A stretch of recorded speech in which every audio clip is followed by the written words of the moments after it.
Season 2 की शुरुआत शहर की बिल्डिंगों के साथ में होती है, जहां पर सायरन बज रहा होता है। लोग अपने काम में व्यस्त होते हैं, लेकिन वहां हमें कुछ विशेष जगह को दिखाया जाता है और लोगों के हाव भाव को दिखाया भी जाता है। और इतने में काफका और मीना के बचपन की कुछ पल दिखाए जाते हैं, जहां पर वो दोनों भाग रहे होते हैं और तभी लोगों के बीच में भी हलचल मचने लगती है। वहां काइजू सायरन एक्टिव हो जाता है और टीवी पर काइजू की वार्निंग चलना स्टार्ट हो जाती है और सब लोगों को सेफ्टी शेल्टर में पहुंचने के लिए कहा जाता है, जिससे लोग परेशान होते हैं लेकिन वहां से निकलने की कोशिश करते हैं। तभी काइजू अटैक्स भी हमें दिखाए जाते हैं, जहां से तबाही मचना स्टार्ट हो चुकी होती है और लोग भाग रहे होते हैं। इसी भगदड़ के बीच में हमें काफका और मीना दिखाई देते हैं, जहां पर मीना गिर जाती है। काफका उसके पास आता है और उसे हौसला देता है, हम यहाँ से बच जाएंगे और तुम्हें भी यहाँ चलना होगा। मीना बहुत दुखी है, लेकिन काफका को देखकर उसके अंदर थोड़ी सी एनर्जी आती है, जिसके कारण वो दोनों भागना शुरू करते हैं। तभी उन्हें डिफेंस फोर्स जाती हुई दिखाई देती है और काफका उस काइजू को मारने की बात करता है और तभी वहाँ पर हमें बहुत ज्यादा तबाही दिखाई जाती है और उसी तबाही के बीच में काफका और मीना दोनों एक दूसरे से अलग हो जाते हैं। और काफका जैसे ही उठता है तो वह मीना को ढूंढने की कोशिश करता है, लेकिन आसपास मीना नहीं दिखाई देती हैं। तभी हमें वहाँ पर डिफेंस फोर्स के बहुत सारे सिपाही दिखाई देते हैं जो गन लिए होते हैं और किसी पर एम कर रहे होते हैं। उनके पीछे काफका के पुराने क्लीनर वाले साथी भी दिखाई देते हैं और मीना हमें एक बिल्डिंग के ऊपर खड़ी हुई दिखाई देती है। उसके हाथ में हैवी हथियार होता है और वह नीचे देखती है, काफका का नाम लेती है। तभी उसके अंदर चीजें स्विच होती है, कहती है काइजू नंबर 8। तभी हमें नीचे काइजू नंबर 8 अपीयर होता है और वो बहुत ही ज्यादा खतरनाक दिखाई दे रहा होता है। साथ ही लोग उस पर हमला करने के लिए बिल्कुल तैयार होते हैं। तभी मीना उनको ऑर्डर देती है कि उसे मार दिया जाए और सारे लोग उस पर गोलीबारी करना स्टार्ट हो जाते हैं। हवाई हमला भी उस पर जारी होता है। बहुत ज्यादा हमले के बाद में काइजू अपने फॉर्म में आता है, एनर्जी को रिलीज करता है, जिसके कारण एक हेलीकॉप्टर क्रैश हो जाता है और उसी क्रैश के बीच में बहुत ज्यादा धुआं वगैरह भी निकलता है और लोग उसके एल्टीट्यूड की बात कर रहे होते हैं। तभी हमें फिर से काइजू नंबर 8 दिखाया जाता है और इस बारी उसका साइज और एनर्जी दोनों बहुत ज्यादा इंक्रीज हो जाती है और वो वहां से भागने के लिए अपने फुल पोटेंशियल में आता है, एरियल रूट लेता है। तभी एक ब्लास्ट के साथ में वो मरता हुआ दिखाई देता है और वहीं अचानक हमें काफका किसी दूसरी जगह जगता हुआ नजर आता है। वह अपने शरीर को चेक करता है, वो सब सही होता है। तभी उसे पता चल जाता है कि वह सपना देख रहा है और फिर हमें डिफेंस फोर्स का बेस दिखाया जाता है और उसके साथ में तबाही वाले एरिया भी दिखाए जाते हैं, जहां बहुत ज्यादा तबाही मची हुई है। लोग उसे फिर से सही करने में लगे हुए हैं और साथ ही वहां पर मीना भी दिखाई देती है, जो वहां का मुआयना लेने के लिए संभवतः गई होती है और उस तबाही को देख करके उसके दिमाग में बहुत सारे ख्याल आ रहे होते हैं। तभी वहां में वाइस कैप्टन दिखाई देता है और वह मीना को बताता है काफका को अब अलग रख दिया गया है और उसे नहीं लगता कि उसे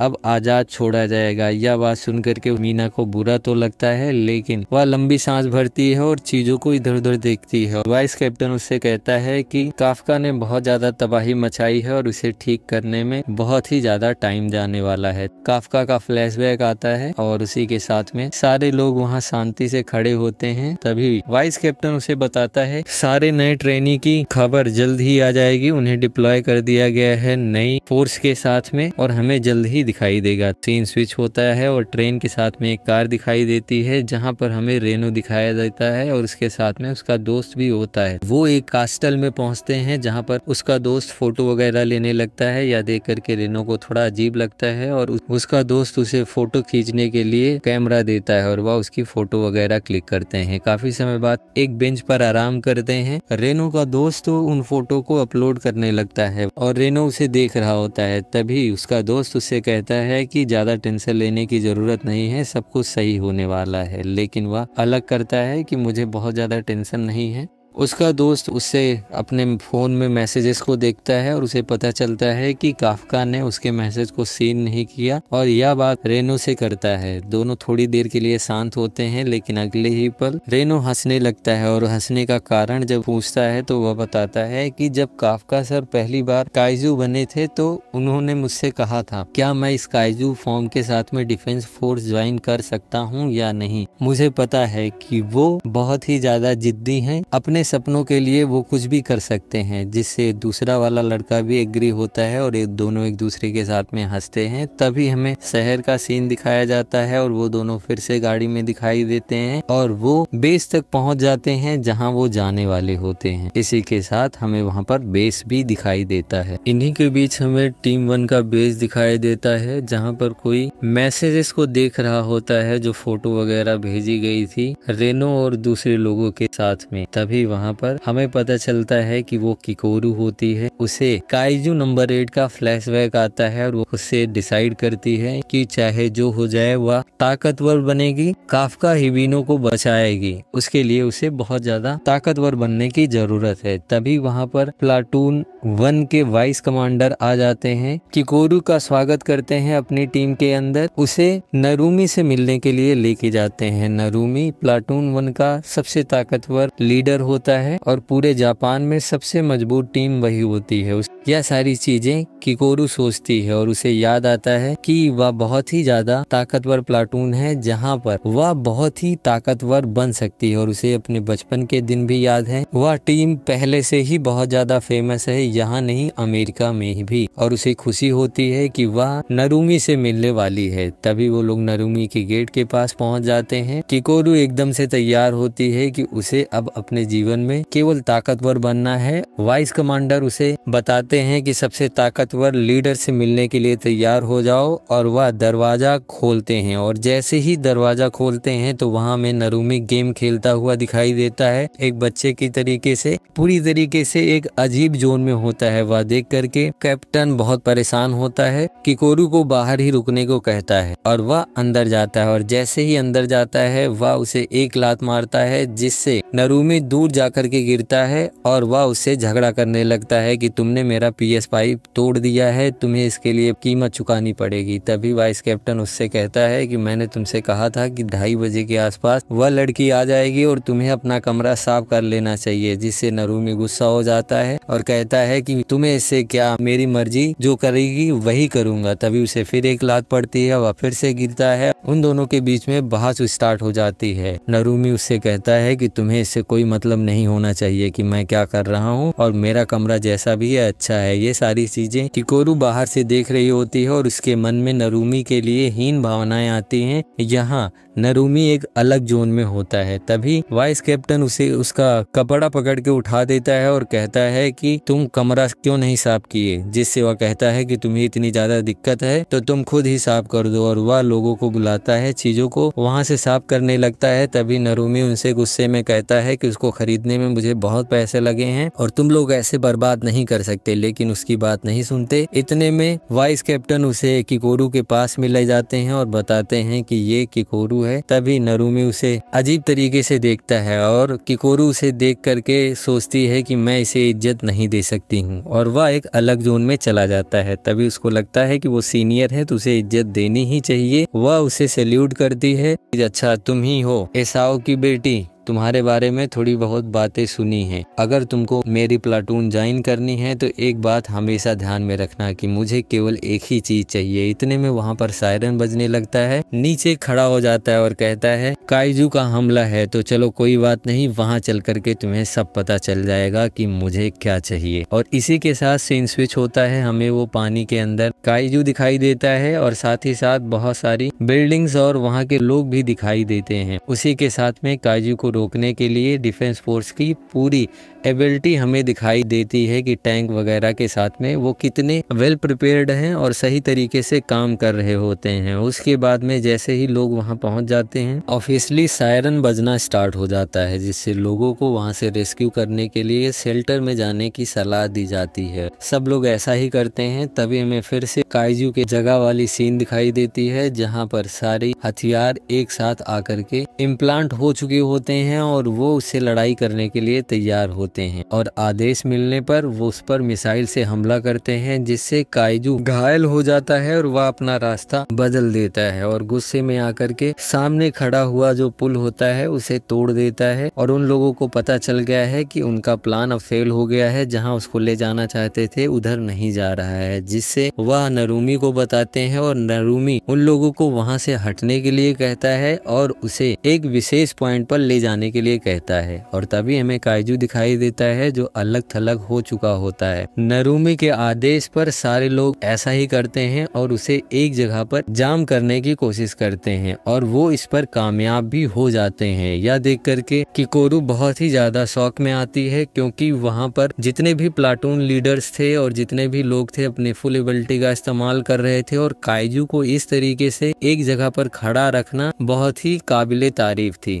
नरूमी उनसे कहता है मैं वहां पर आने वाला हूं, तो सभी रेडी हो जाओ। किकोरू से एक भारी डायलॉग मारता है कि मुझे फर्क नहीं पड़ता कि तुम सफाई करते हो, काइजू को मारते हो या गेम खेलते हो, मेरे लाइफ में सीधा सा फंडा है कि जो भी करो। और यही कहते हुए वह हवा में जंप करता है। यह देख करके किकोरू को भी समझ में नहीं आता कि बिना पैरासूट के वो कैसे जंप कर सकता है। हवा में काइजू तक पहुंचने की कोशिश करता है और रास्ते में उसके ऊपर लगा हुआ बॉक्स उसके वेपन में कन्वर्ट हो जाता है, उस काइजू को ऊपर अटैक करता है और देखते ही देखते वह काइजू पूरी तरीके से नष्ट हो जाता है और चारों तरफ खून की बारिश होती है। पूरा शहर लालम लाल हो जाता है, केवल खून ही खून हमें चारों तरफ दिखाई दे रहा होता है। तभी उस काइजू के शरीर से लटका हुआ हमें नरूमी दिखाई देता है और किकोरू को कहता है मुझे चाहिए तो केवल एक चीज, तुम्हारे अंदर जितनी एबिलिटी है उसका सही से इस्तेमाल करो और 100% दो। यह बात सुन करके किकोरू भी बहुत ज्यादा खुश हो जाती है। और इसी के साथ सीन स्विच होता है, हमें डिवीजन 1 का ऑफिस दिखाई देता है, जहां पर हमें नरूमी छत पर बैठा हुआ दिखाई देता है और उसके साथ में किकोरू भी दिखाई देती है। नरूमी अपने फोन में कुछ चीजें देख रहा होता है और वह न्यूज होती है जहाँ पर केवल मीना के ही चर्चे होते हैं। वह देख करके उसे बहुत ही ज्यादा गुस्सा आता है और वह अपनी जलन को वहाँ जाहिर करता है और उससे कहता है कि जितने भी यहाँ के लोग हैं वो सारे के सारे बेवकूफ हैं क्या, केवल मीना ही काम करती है, मैं काम नहीं करता हूँ, ये ऐसा कैसे कर सकते हैं, मुझे भी ट्रेंडिंग में आना था लेकिन वो मुझे ट्रेंडिंग में नहीं ला रहे हैं। यह सुन करके किकोरू को बहुत ही अजीब लगता है कि सबसे ताकतवर प्लाटून के लीडर और सबसे ताकतवर आदमी इस तरीके की बातें भी कर सकता है। यही सारी चीजें सोच रही होती है तो वहाँ पर नरूमी का फोन बजता हुआ दिखाई देता है और वह उसे उठाने के लिए कहती है, लेकिन नरूमी सांसें भरता है और कहता है कि मुझे पता है कि ये उन्हीं बुड्ढों में से किसी एक का फोन है और वो मुझे मीटिंग के लिए बुला रहे होंगे। अभी मैं जवान हूँ तो इस तरीके की मीटिंग वगैरह में जाना मेरे लिए अच्छी बात नहीं है, मुझे तो एंजॉय करना चाहिए। तभी पीछे से उसे लात पड़ती है, वाइस कमांडर उसे एक लात मारता है जिससे वो गिर जाता है और कहता है कि तुम टाइम से मीटिंग में नहीं आए थे। और उसकी बात सुन करके नरूमी कहता है कि मुझे मीटिंग में जाने की कोई जरूरत नहीं है, तुम लोग जाकर के अपना ये घर घर खेल लो। किकोरू सोचती है कि इनके साथ ऐसा कैसे हो सकता है और वाइस कैप्टन उसका कॉलर पकड़ते हैं और खींचते हुए ले जाने की कोशिश करते हैं। नरूमी उससे छूटने का प्रयास करता है और बच्चे की तरीके से बिलखता है और कहता है मुझे वहां पर नहीं जाना है उन बुड्ढों के साथ में, बेकार की मीटिंग तुम रखो। तभी वाइस कमांडर बताता है कि ये किसी और के लिए नहीं, काइजू नंबर 8 के लिए मीटिंग रखी गई है, जिसे सुन करके किकोरू भी सतर्क हो जाती है। तभी हमें एक आदमी पुशअप्स करता हुआ दिखाई देता है। आगे चलने पर पता चलता है कि वो काफका हिबिनो होता है, जो सोच रहा होता है कि 5 दिन हो गया उसे यहाँ पर आए, कोई उसे मिलने तक नहीं आया, ना ही उसके लिए कोई आर्डर आया है। और वह डायरेक्टर असाओ की बातों को याद करता है कि उन्होंने मुझे एक मौका दिया है, खुद को साबित करना है, लेकिन बिना किसी काम के मैं कैसे खुद को साबित कर सकता हूँ। तभी दरवाजा खुलता है, वहाँ पर आर्म्ड लैस कई सारे सिपाही हमें दिखाई देते हैं जो काफका को डायरेक्टर के पास ले जाने के लिए आए होते हैं। और और वह खुश हो जाता है कि एट द लास्ट मोमेंट पर उसे एक अवसर तो मिला। और जैसे ही वो गैलरी में जाता है ऑफिस के सामने, वहाँ पर हमें किकोरू और वाइस कमांडर दिखाई देते हैं। दोनों एक दूसरे को देखते हैं, लंबी सांसें भरते हैं। उनको अच्छा लग रहा है लेकिन एक दूसरे से अभी बात नहीं कर सकते, ऐसा मूवमेंट नहीं था वहाँ पर। और अंदर से डायरेक्टर उसे बुलाता है। वहाँ पर हमें नरूमी के साथ और भी लोग दिखाई देते हैं। काफका नरूमी को देखता है और वह बहुत ही ज्यादा खुश हो जाता है और वह सोचता है कि दुनिया का सबसे ताकतवर लीडर यहाँ क्या कर रहा है, और इसी बारे में सोच रहा होता है। तभी एसाओ उसे बताता है कि काफका, तुम्हारे लिए एक ही मौका है, तुम्हें मैं डिवीजन 1 में डाल रहा हूँ और तुम अपनी पूरी एबिलिटी को यहाँ पर शो करो। यह सुनकर के सबके सब शौक में आ जाते हैं। काफका भी बहुत शौक में आ जाता है। वो उसे काइजू बन करके डिवीजन 1 में शामिल होने की बात कर रहे थे। उसे बुरा लग रहा था लेकिन उसे वह करना था जीने के लिए। तभी एसाओ उसे आगे कहता है कि मुझे पता है, अगर तुम इस डिवीजन में सही तरीके से नहीं फिट बैठ पाए, तुम्हारे लिए कोई जगह नहीं होगी और एट द लास्ट मोमेंट पर तुम्हें मरना ही होगा। यह सुनकर के सारे सारे लोग बहुत ही ज्यादा डिफ्यूज होते हैं। तभी नरूमी उनसे कहता है कि मुझे ये मंजूर नहीं है, मैं अपनी टीम में इसे नहीं रखूंगा, और उसे निग्लेक्ट कर देता है और कहता है कि मैं इतना ज्यादा ताकतवर हूँ कि मैं अकेले ही सबको मार दूंगा, तो मुझे इस तरीके के काइजुओं की बिल्कुल जरूरत नहीं है और इसे तुम ही रखो। यही कहते हुए वो वहाँ से निकलने लगता है। तभी डायरेक्टर उसे रोकता है और कहता है, नरूमी, मुझे तुम्हारी एबिलिटी पर बिल्कुल शक नहीं है और मुझे पता है कि तुम सबसे ताकतवर प्लाटून लीडर हो, लेकिन समय के साथ में जिस तरीके से काइजुओं का हमला बढ़ा है, उनकी एबिलिटी भी इंक्रीज हुई है। नई तरीके से वो लोग हमला करना सीख रहे हैं और वहाँ पर वो काइजू नंबर 8 और 9 के रेफरेंस देते हुए कहता है, साथी तरीके से उन्होंने हमला किया वो बहुत ही अजीब है। हमें पता है कि डिवीजन 1 समय के साथ में बहुत ही ज्यादा ताकतवर होती जा रही है और वो बहुत सारे काइजू को मार सकती है, लेकिन चूंकि वो अपग्रेड हो रहे हैं तो हमें भी अपग्रेड होने की जरूरत है, एक नई टीम बनाना चाहिए।